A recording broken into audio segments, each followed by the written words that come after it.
without question, for their own good. When somebody enrolls, consider he or she has joined up for the duration of the universe. Never permit an open-minded approach. When Mrs. Pattycake comes to us to be taught, turn that wandering doubt into a fixed, dedicated glare, and she'll win, and we'll all win. But to Hubbard's mind, the worst offence of all was to quit the ranks and then indulge in open criticism. For such defectors, and indeed for any critics, he had a special venom. The law can be used very easily to harass, and enough harassment on somebody will generally be sufficient to cause his professional decease. If possible, of course, ruin him utterly. In another directive, Hubbard orders cult members to stamp out opposition by discrediting and destroying the critic's reputation. He tells them, 1. Spot who is attacking us. 2. Start investigating them promptly for felonies or worse. 3. Start feeding lurid blood, sex, crime, actual evidence on the attackers, to the press. Hubbard ordered that private detectives be used to enforce these measures. This is one of several private detectives photographed outside the house of a Scientologist defector in East Grinstead who complained he was being harassed. And only last week, a private detective hired by Scientology shot at 2 Sunday Times journalists investigating the cult. Hubbard branded Scientology critics suppressive persons. He said they were fair game, and therefore Maybe deprived of property or injured by any means by any Scientologist without any discipline of the Scientologist. Maybe tricked, sued or lied to or destroyed. One man declared a suppressive person was Marcus Allen. He was chairman of the trustees of Greenfield School near East Grinstead.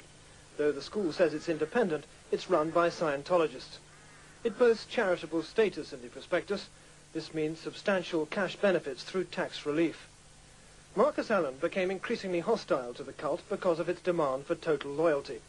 He was finally summoned to a meeting at St. Hill Manor, where he says 2 senior officials presented him with reports on his behavior written by other Scientologists. They cross-examined him, then accused him of associating with opponents of the cult. I was asked if I would stop seeing these people. I said no, I choose my own friends, and I would see the people I chose to see. On that response, they said, well, if you wish to continue seeing these people, you may do so. But we want to know all the conversations you have with them. You must report back to us what is said and who these other people see. I declined the option and left.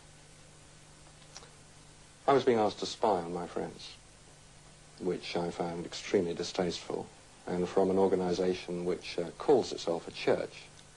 I found this almost unbelievable.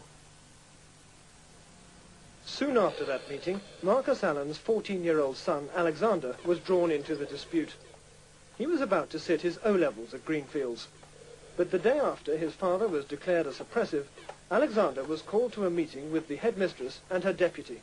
I was waiting in the office to go home, and Margaret Hodkin and Mark McQuaid walked in, and they sat down at the desk and said just very simply, until the situation with your father, with Scientology, had been cleared up, it would be best for me to stay at home.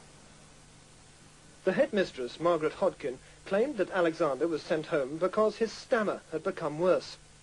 She denied he'd been expelled. But Marcus Allen complained his son had been made a scapegoat. I said this was totally outrageous, that a child could be victimized in this way. So there I was, 15 minutes before the new term was due to begin. My son had no school to go to. I had no satisfactory explanation as to why he had been, in effect, expelled.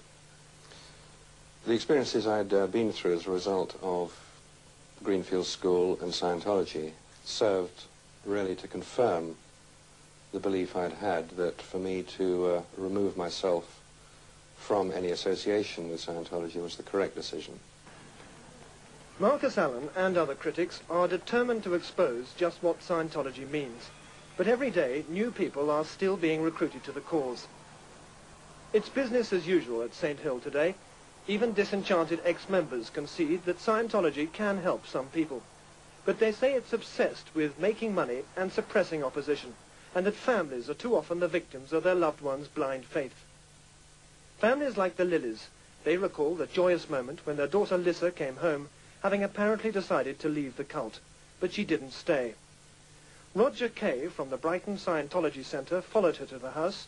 When John Lilly told him Lissa might never go back, the Scientologist wasn't satisfied. Roger Kay said, well, if that was the case, it was very serious, and he would have to consider how much money our daughter owed for all the courses that she'd had.